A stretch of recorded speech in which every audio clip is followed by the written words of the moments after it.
Welcome, everyone, and thank you for joining us today. We're glad you're here and appreciate you taking the time to be a part of the conversation. Before we get started, a quick note on Q&A.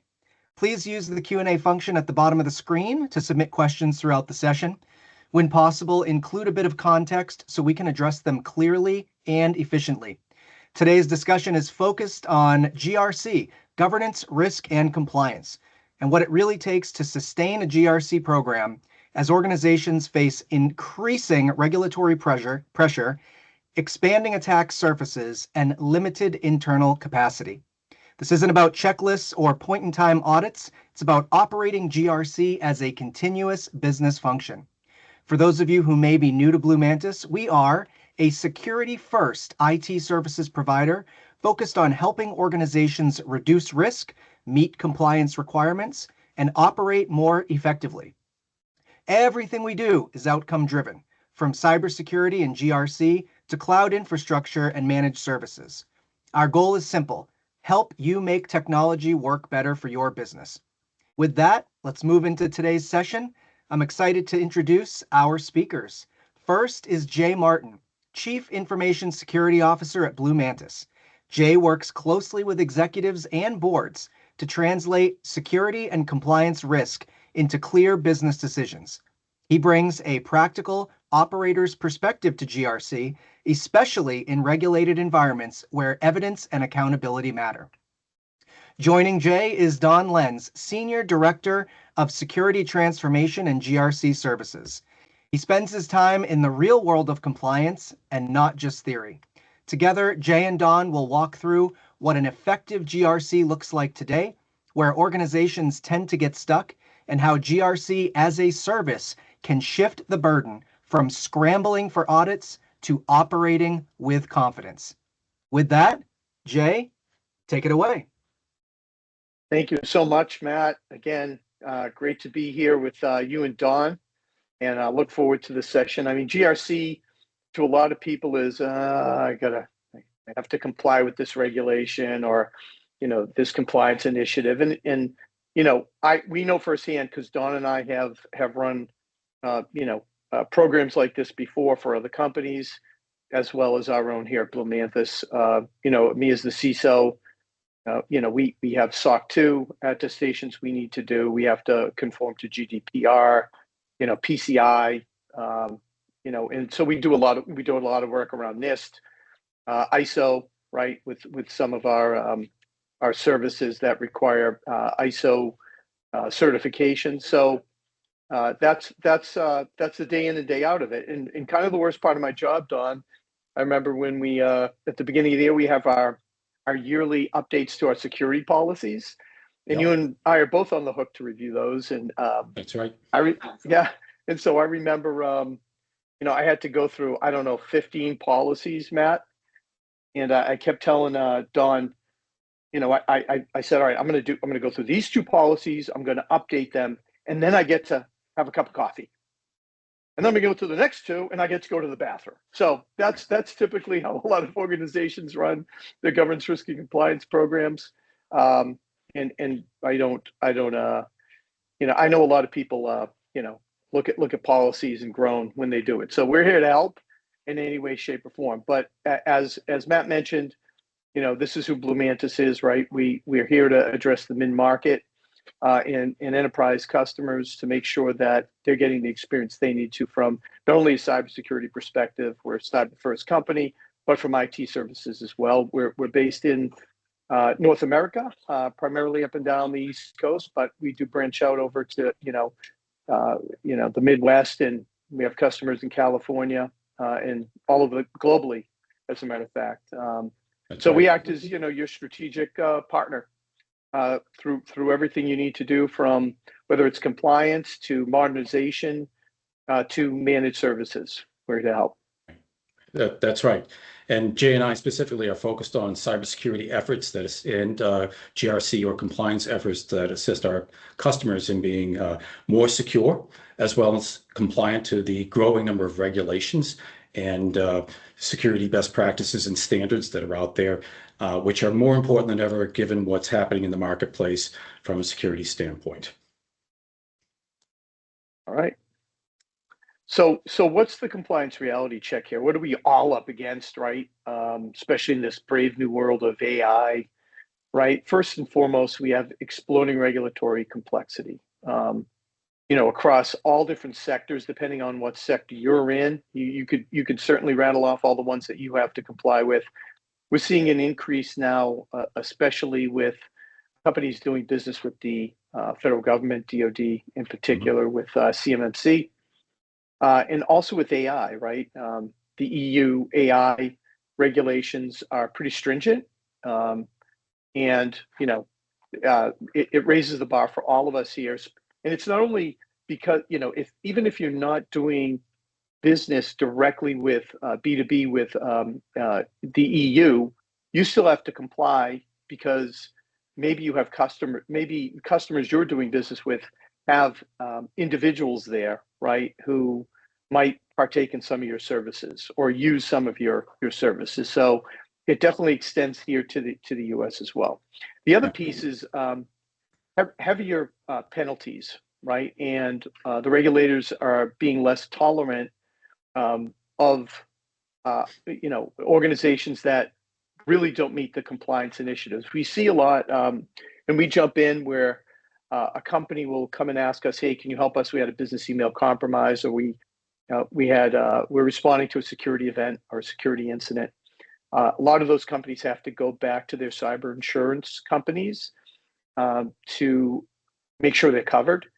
And one of the things that those cyber insurers look at is, are you meeting your checklists and your things that you told us when you signed up for cyber insurance, right? And if they're not, the cyber insurer will push back and they might not pay, right? So I don't know if you knew that, Matt, but Don and I have been involved in some of those where the payout, just didn't happen. And then digital transformation, right? Increasing exposure to our data, increasing exposure for our employees. The attack surface is much more broad. So we're up against that as well. And last but not least, and Don, you could speak to this, third party and supply chain risks. We see a lot in the news recently, where a third party might get breached, but it's still the organization that is the controller of that data that's still on the hook to report out that companies you did business with that were breached, even though it was the third party, a sub processor, so to speak, that did get breached, right? So it's on the company that actually is the controller contractually, and you need to meet those regulatory initiatives and mandates as far as contractual obligations are concerned. Right. We're seeing that more and more where although companies may not necessarily be directly impacted, they're indirectly impacted. In other words, they're not the victim of a cyber attack, but they are impacted because the vendor they're heavily relying on is down and out. We saw that recently with one of the world's largest medical device suppliers, where they were hit by a threat actor and impacted significantly, and that impacted all their healthcare customers that relied on their services and their solution. Same thing with there was a third-party extension for Salesforce that got impacted by a ransomware attack, and it impacted many organizations throughout the world that use that extension within their Salesforce environments. So you have to take third-party risk as seriously as the risk to your own company. Yeah, we're also, more and more folks are dabbling in AI today, right? And using AI heavily. And we love our browser extensions, don't we? Downloading them to our browser. Like OpenClaw, Claude extensions, ChatGPT extensions, right? And folks have to remember that those browser extensions have the same access that you do, right? So you have to be careful. Those third parties get breached, those browser extensions get breached. They have access to your data, right? So, Don, you want to walk through this one? Yeah. Yeah. So we're seeing a lot of rapid change in the industry. I think everyone is also seeing the same thing that we are. There's a rapidly growing regulatory expansion within the U.S. government, as well as across industries. There's obviously an accelerated growth of cloud and artificial intelligence, which brings all new concerns, not just to your cybersecurity posture, but also to your compliance to regulations or your compliance to frameworks that you're contractually obligated to meet. This is turning into a growing number of audits that companies are subject to right now. Without warning, they show up or you get an email, hey, we're going to audit you next week. And that creates oftentimes panic, and they can't respond in time, and the audits they're not very favorable, and that can mean lost business or penalties or fines, and even in some cases prosecution, lost contracts as well. Enforcement is getting faster and faster. The enforcement by OCR for Health and Human Services is growing. Enforcement by DOD and DHS and other government agencies. Enforcement by customers that are scrutinizing their contracts, terms and conditions to make sure that customers are meeting those. So there's a lot of pressure now for organizations to comply with best practices and compliance frameworks, security requirements more than ever. And in the past, organizations have taken those needs to be more of a suggestion, but now they realize it's more than that. These are rules. These are things that have to get done, that they have to comply with. And a lot of organizations are not prepared to do that. They're not staffed for that. They don't have the internal expertise for that, right, Jay? Well, we always see, Don, we go in and who owns compliance here? And so they're like, well, I guess I do. Who's your data protection officer? Oh, we really haven't assigned one yet, right? No. And so the ownership tends to fall back on IT a lot, begrudgingly at times. In mid-sized organizations and smaller, the enterprise, I think, has it nailed down, right? Where they typically have their own compliance and fraud groups that oversee these types of regulatory initiatives and making sure that the organization stepped up. But hey, the mid-market also has these concerns, and you mentioned it, Don. Like, this all falls back to the C-level executives, the executive leadership team, and board of directors. At the end of the day, they're culpable, and we've seen some class action lawsuits against individuals because they were found not to have stepped up to the plate when they needed to, right? Even though they were told several times, hey, we're not meeting this mandate. So it could come back on individuals as well as overall organizations with the fines, right? That's absolutely right. And you nailed it in regards to the current organizational structure of many of our SMB customers that we're seeing that are reaching out to us because they have an IT staff, perhaps, but they all have full-time jobs. They can't take on all these additional requirements that are now being dictated by new regulations, laws, contracts, et cetera. So they need help, and oftentimes they don't know where to start, unfortunately. Yep, agreed. All right, so we kind of talked around this a little bit about who owns compliance today. Typically we see, like, the fallback is IT and security, the CISO or the CIO or the IT director, right? Sometimes we see the CFO office own that. Sometimes it's HR, right? And oftentimes it's the hot potato. It gets passed around to the person that squats the least. And that's not the way it should be, because that individual is probably not going to want to do it and may not do a good job at it and may not really drive it the way it needs to. No, that's right. And the common fix is, well, we'll just hire somebody, right? And when you look at depending on your industry, what a compliance officer might look like, that may or may not fit into the budgets of mid-sized organizations. It might not be the directions that they want to go, yet it's still important, right? And assigning one person, we do have owners here, compliance ownership, right, within Blumantis, but we have a federated way of going about meeting all of the mandates that we have to. We talked about those up front, right? We don't have just one. So it's multiple people in the organization, but you need a quarterback to be able to come in and run the show make sure, we're going to talk about collecting evidence and making sure that things are getting executed when we don't meet those compliance obligations. And hey, it's not set it and forget it either. Things change in the organization, mandates change, compliance. We went from, we saw PCI 3.1 over to, 4.0, right? That's a big change, right? Right. When NIST introduces a new, update to their framework, boom, right? When you go from CMMC level 1 to level 2, that's a big change. So a lot of moving pieces and parts here that you have to stay on top of. Right. Yep. And Jay, a lot of organizations we speak to, as you know, they think, okay, we'll just hire a person, but unfortunately, they don't grow on trees, especially those that are knowledgeable. It can be very expensive to staff a full-time person with salary, benefits, and everything else that comes with a full-time position. And then the person that they hire, they know one framework, but they're not experienced with the multiple frameworks that an organization needs to comply with. So we've run into time and time again someone that was hired to help drive ISO 27001 compliance, but they have no idea what CMMC and NIST 800-171 is all about. And you know what? If they don't fix that problem, they won't be selling to the government anymore, not with the new regulations in place. Yeah. So. Well, and if they did grow on trees, Don, what kind of tree do you think it would be? I don't know. Just a thought. Maybe an elm. I don't know. It would have to be a strong. This is a dry hardwood, let me subject tell here, you. so I have to infuse a little bit of stupid humor.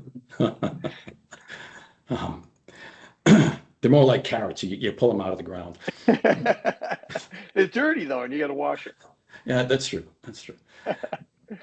Yeah. So why don't you run with this, man? You do a lot of good work for our customers, driving compliance initiatives and things like that. So why don't you drive through this and maybe give some use cases on how you enable this today and make it practical? Yeah, sure. Thank you, Jay. First and foremost, an organization needs someone to help drive compliance efforts. Jay and I realized this as we were hearing from more and more customers. Someone that's responsible, someone that's knowledgeable of the compliance requirements, someone that likes doing that job and can interact with, coordinate, and collaborate with a company's different teams and business units across the organization such that they can become compliant and then remain compliant. And I'm just going to interject here for a second. I mean, you brought up a good point. We're getting into this business and doing this business because our customers asking us for it, right? That's right. One CIO came to me early on when we were starting to plot this out 2 years ago and said, if you can own this for me, I don't have to pay for a full-time compliance officer. I don't have to build these systems to be able to track all of these regulatory initiatives that I have to meet. And you guys can collect the evidence for me and drive my organization to make sure we're remediating those things and keeping us on our feet, meeting the dates. So good point there. Sorry to interrupt. And not only that those are great points, but not only that, they don't want to deal with auditors anymore. They don't want to deal with the security questionnaires that are coming in faster and furious. They want someone that can be the interface, the liaison between the auditors or the customers demanding evidence of security, and contractual terms and conditions that should be in place, or security questionnaires. So the VCISO or VCCO, Virtual Chief Compliance Officer, that we provide as part of our GRC as a service, handles all that. They understand the regulations. They understand the requirements. If the auditor is overreaching, and Jay, that's never happened before, has it? Where an auditor's asking for more than what they really need to ask for.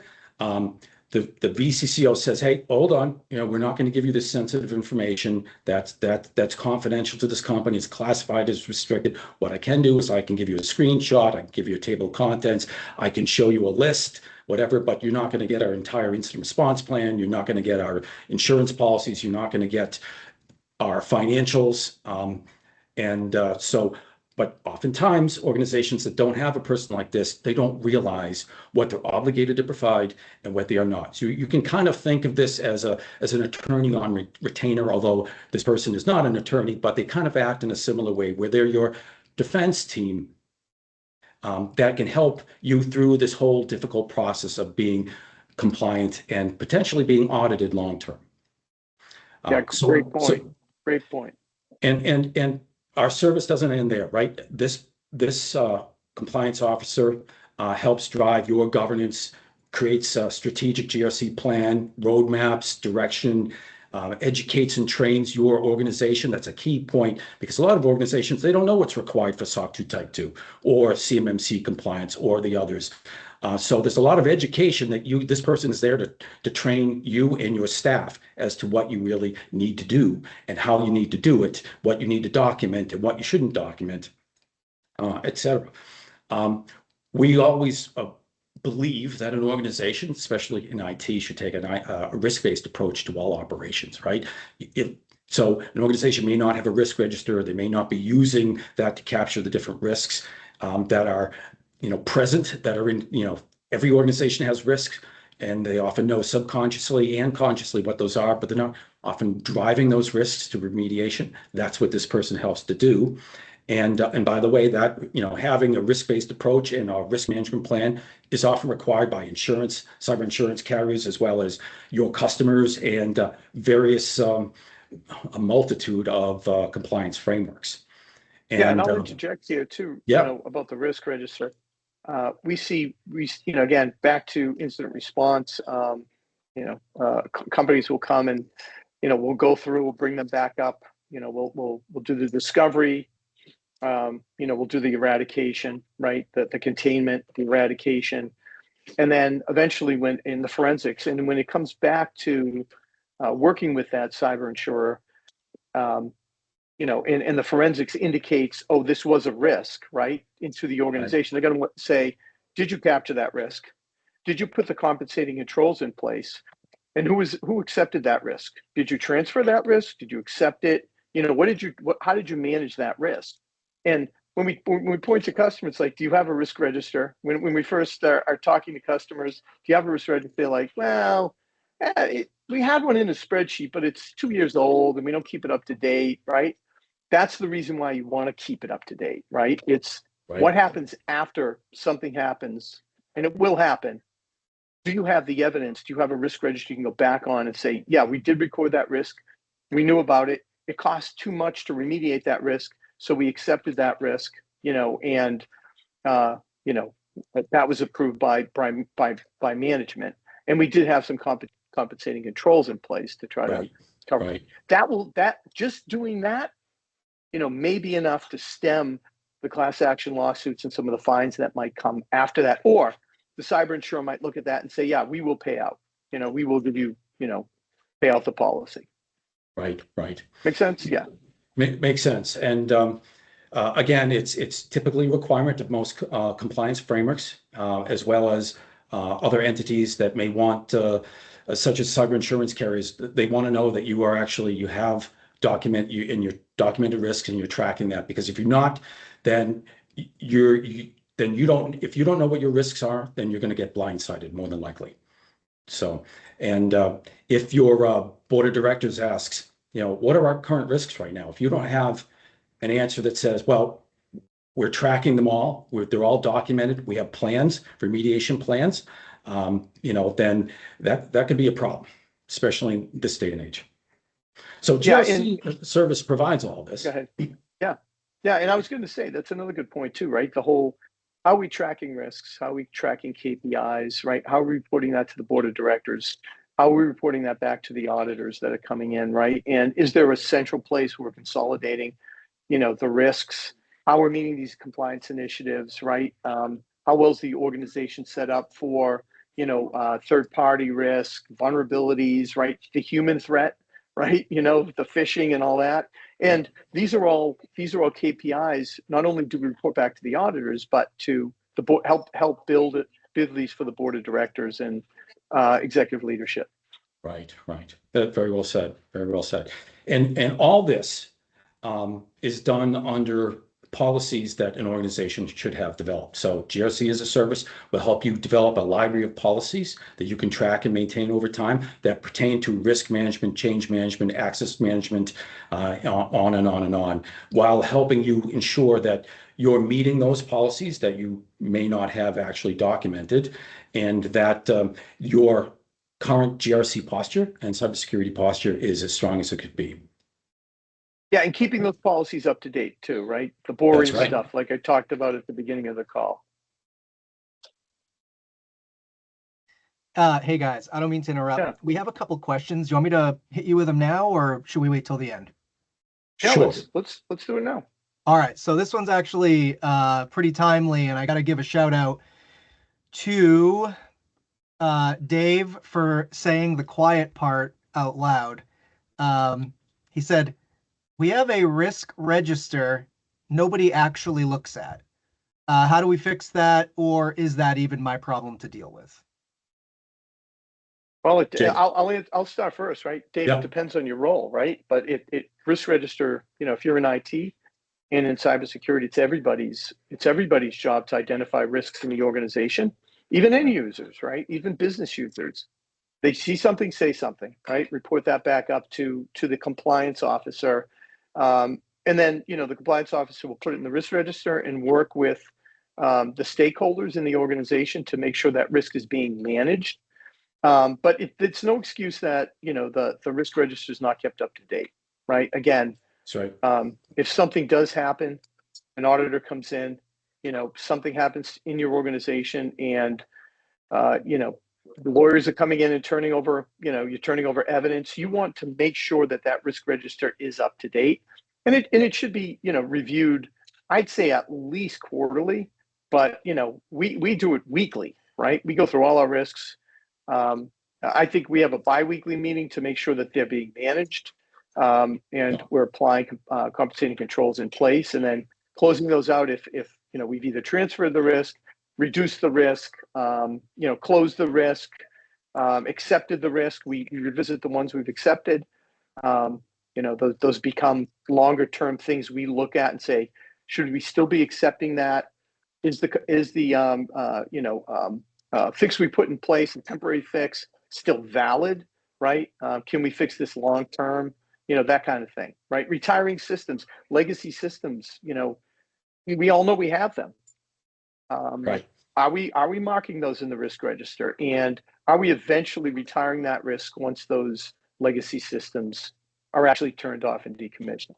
Yeah. Don, I don't know if you have anything to add to that. Well, I mean, let's be honest. I mean, risk management is a component of GRC as a service, but it is absolutely a foundational component.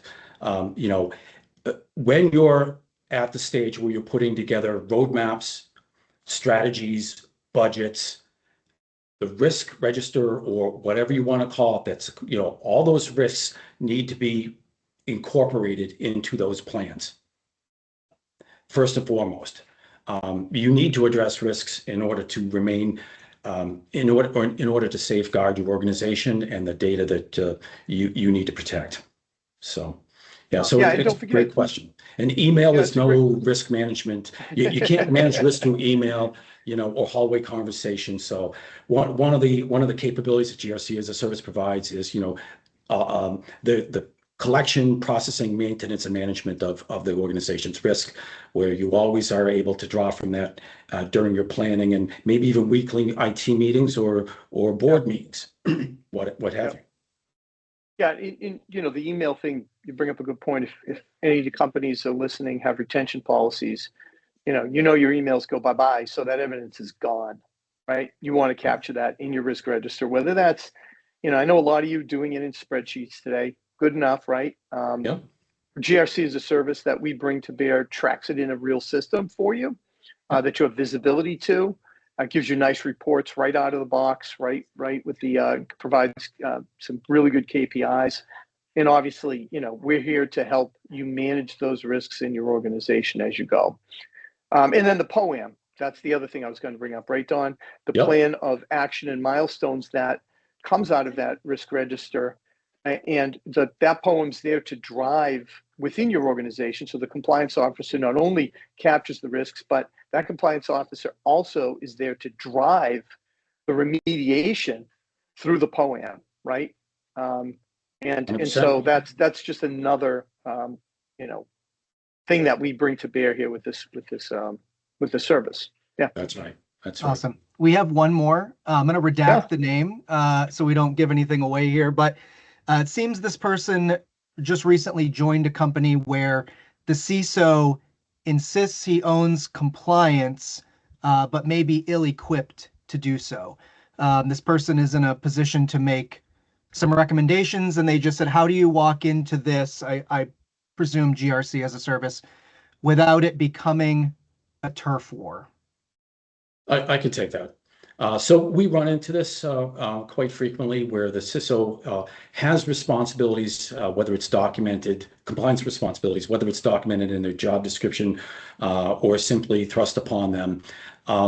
Oftentimes we find that they prefer to stick with security operations, maintaining the cybersecurity posture of the company and ensuring that the company data and systems are protected. But and more times than not, they're not a compliance expert. They're not familiar with all the frameworks and the requirements and the rules. They don't want to be dealing with auditors. They don't want to be answering questionnaires from customers. So our VCCO is a partner with the CISO. That's how we set this up. So they coordinate and they collaborate.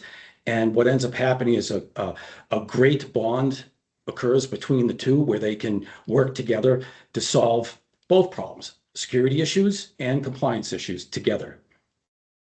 Awesome. Yeah, and if the organization, Matt, doesn't have a CISO, right, we can work with any CXO level person in the company as well. But I've seen that scenario before, and I do empathize there. Yeah. Sounds great. And I want to just touch on something you mentioned earlier, Jay, about the the risk register. Actually reminds me of a joke told to me by my great grandpappy, and it goes, why did the risk register always have such bad anxiety? Because it always knew what could go wrong. Oh, Good pappy joke for you there, guys. Grandpappy was ahead of his compliance time. Let's move on. Grown. So I think this, this speaks to itself, right? We have a bunch of challenges that we've spoken about already, and GRC as a service brings the advantages over to the right with that fractional CISO. So, you're not paying for a full-time CISO, only what's needed to get you across the finish line from a compliance and regulatory standpoint.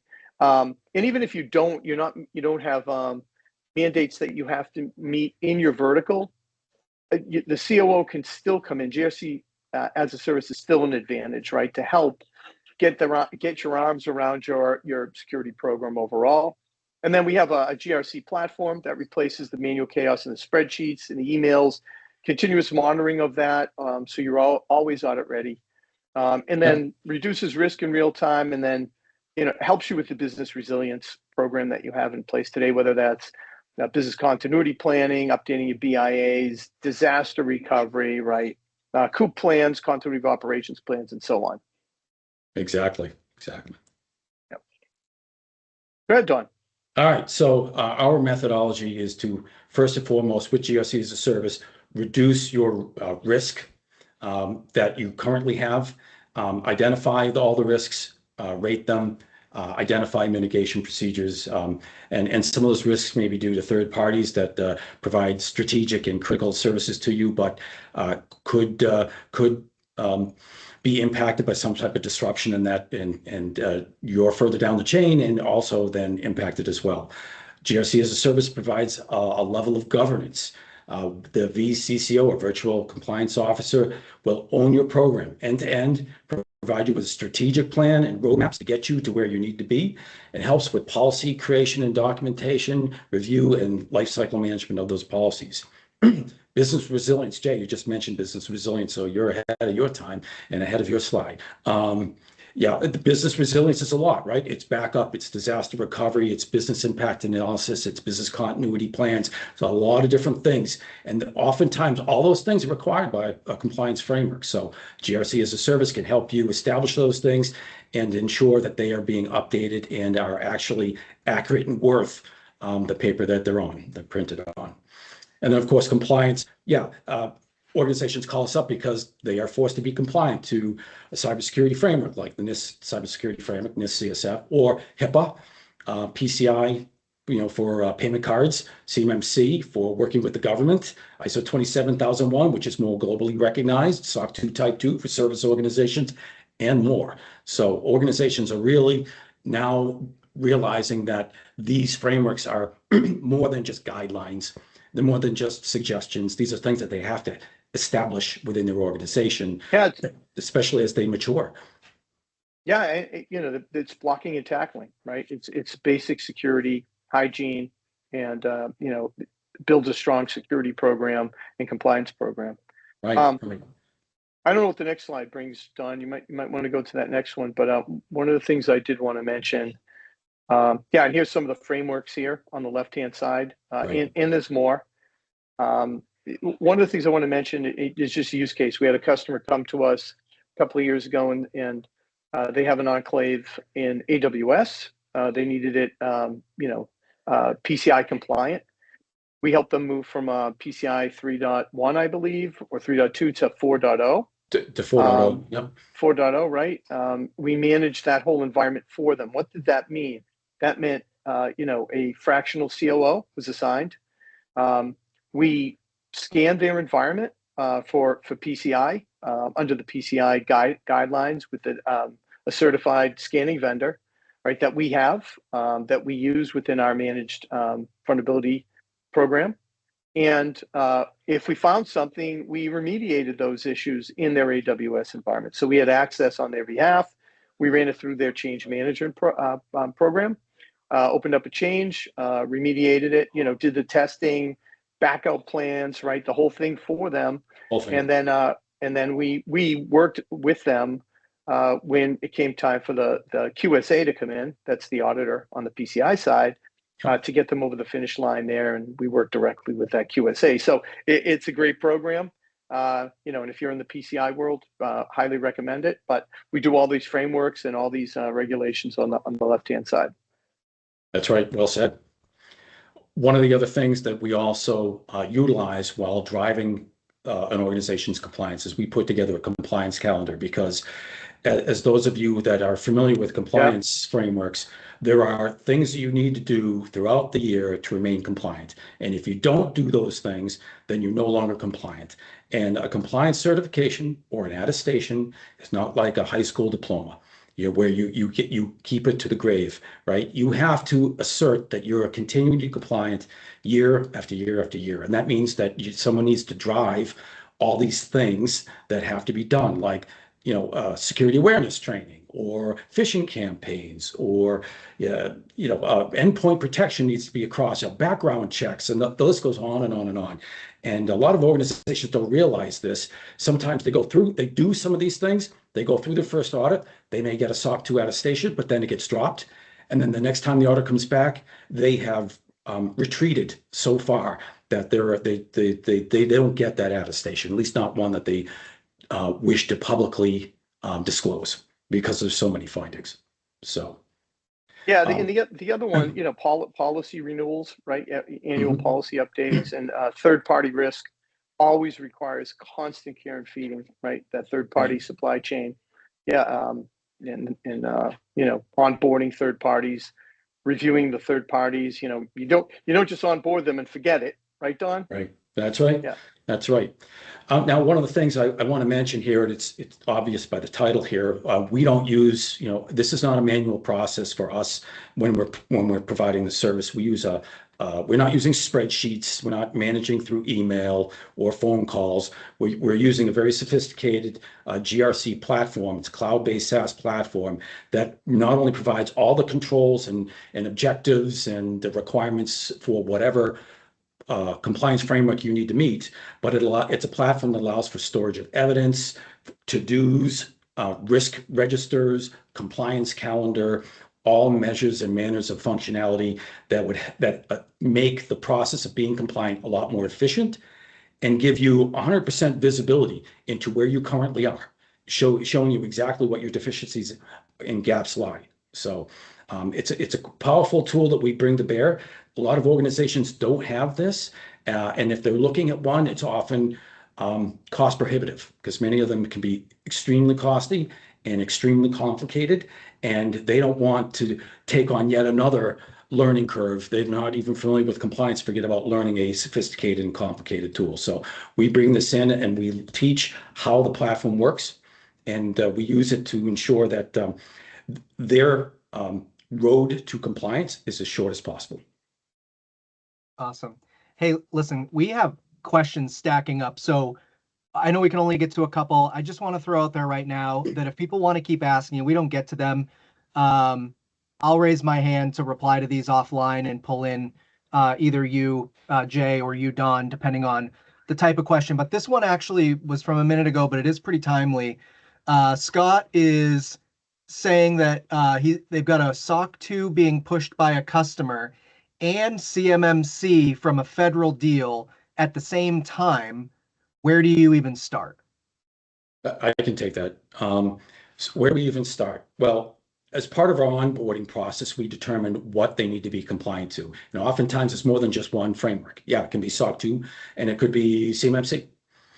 That's fine. We can drive both compliance. We can drive the compliance efforts for both of those programs, and we can put both of those programs in our platform that where we can use the platform to drive their compliance to those frameworks. So it's perfectly fine. The different frameworks have different requirements. They have different controls, so if you are needing to be compliant to more than one framework and you don't have someone that can even handle one, then more than ever, you need our service. You would benefit from our service.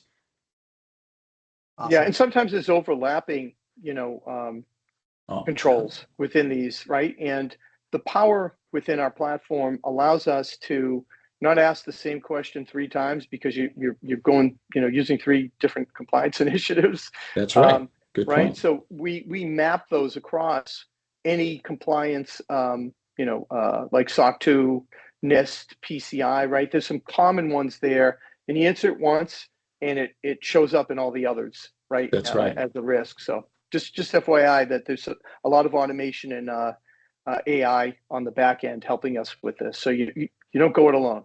Well, that's a really good point. So Mike said they already have 3 platforms they're paying for. Is this replacing it or working with it? Well, that's up to them. We are aware of a number of customers that have an existing platform and they're not happy with it because of its lack of functionality or because of its complexity.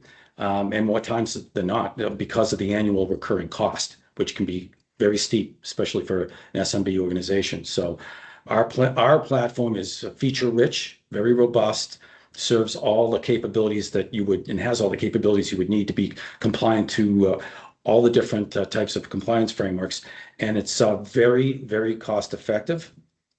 And our GRC as a service offering will allow our customers to log in and access the platform to see the dashboards and the reports in order to have real-time visibility into where they are now in their compliance journey. Now, Matt, the other part of that question is, hey, we have a compliance framework platform, right? We've been using it. We built it up. Can you take it over? And the answer is yes. Like, Yes. Don and his team have gone in and managed, endless number of, platforms. One, you kind of know them all, right? There might be some nuances, but they're easy once you get in and manage those. So we won't leave you stranded, Mr. Customer or Mrs. Customer. Yeah, 100%. If you want to continue with your platform, we certainly use that. Yeah. Awesome. Thank you. So yeah, sure. Mantis GRC as a service is part of Mantis Protect.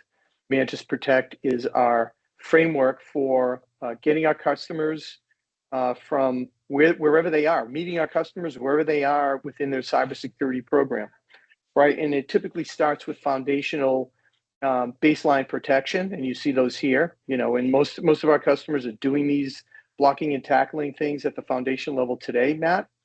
All the way up to unified services that really bring everything together and centralize everything into a 24/7 service and platform, right? That brings the foundational elements that you see from endpoint protection and secure MFA, right, and extended detection and response into a centralized location, centralized platform, in order to be able to do machine learning and user entity behavioral analysis. That's a big word, go look it up, in a 24/7 service. And we talked about the vulnerability management thing where we're scanning for particular regulatory compliance mandates, right? So we could scan for the environment, your cloud environment, your on-prem environment, for things like PCI, CIS, CMMC, right? And make sure you're adhering to those, right? And then again, 24/7 service, back to the GRC as a service, and then moving those into the risk register as needed, right? And keeping those KPIs up to date, dark web monitoring, threat hunting, and then more to our proactive and predictive services over to the right. So we have a lot of information on this swoop. There's another video that I go into gory detail about each one. I suggest you go to our website, look it up, and get the details. Yeah, that's great, Jay. You know what? And a lot of our customers, they're stealing the slide. They call us up and say, look, our board or our leadership team, they've asked us to put together a roadmap for how we're going to protect the company, and they don't know where to begin. Maybe they just have, EDR, their endpoints protected, but they don't know, like, what are the next steps? They look at this and say, yes, this is where we need to be. If I show this, we can get approval for all this, and we can be in a much safer place. And of course, it ends, the culmination of all these efforts is GRC as a service. If you've got a strong GRC program, you're demonstrating your maturity in your cybersecurity and compliance efforts. And this is the slot that our GRC as a service satisfies. Yeah, Rachel's asking if she can utilize and benefit the GRC portion if they don't currently have the dark web monitoring or threat hunting, or are those prerequisites for GRC? Yeah, no, GRC, we meet the customer where they are, Matt. So you really don't need anything that comes to the left. GRC as a service can be, purchased separately, right? Again, a very predictable cost for our customers with the fractional COO. So, budgetary and very easy for CEOs and CROs to consume, right, on a monthly recurring basis. So very predictable cost. And, again, our COO will work with the organization to say, where are some of the gaps here, right, as it's applicable to the regulation and the mandates that you follow under your particular vertical and what you need. And we'll help fill in some of these gaps, whether you're doing it yourself, you have another MSP or MSSP doing it, or we do it for you. It doesn't really matter, right? That's the power of GRC as a service. Great. Make sense? Yeah. Well said. All right. Yeah. I'll take this. I'm more than familiar with this. We get calls all the time, almost every day, from a customer that's suffering from audit anxiety. They hear that they're supposed to be compliant to something, and really, they've been kicking the can, and they don't have anyone that's taking. The end of the month. It has to be by the end of the month. That's right, Jay. It sounds just like that. Complete panic.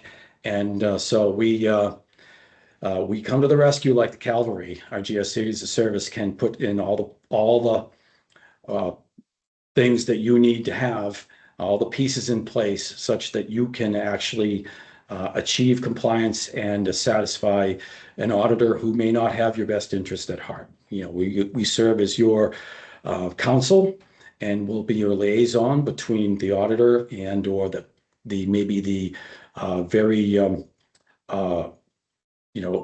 critical customer that you currently have that's really trying to scrutinize your operations and your compliance to maybe terms and conditions in a contract. We can help you with that. So we're your consigliere, right? That's right. That's right. And sometimes, therapist. More times than not. More times than I'd like to admit. Yes. So we become their partner. And oftentimes they start to think of us as, part of their organization as well, because they trust us. We relieve a lot of stress on their end because we can take on things that they wouldn't be able to take on. And we have the expertise in the different areas, and we know what, during an audit, what needs to be asked for and what doesn't need to be provided as well. So it often provides great benefit to an organization that might find themselves in hot water otherwise. So, and we relish in helping organizations get through those stressful, anxiety-ridden times. All right, Jay. Yeah, just some differentiators here, right? Some organizations come in and they just do cybersecurity. Others come in and they just resell product. Others, are just professional services, and others yet are, just do managed services, right? Managed security service or MDR providers. Our power is that we do all of the above, right? And the virtual compliance officer, not only you hiring them as a fractional person, but you're also hiring the rest of Blue Mantis, right?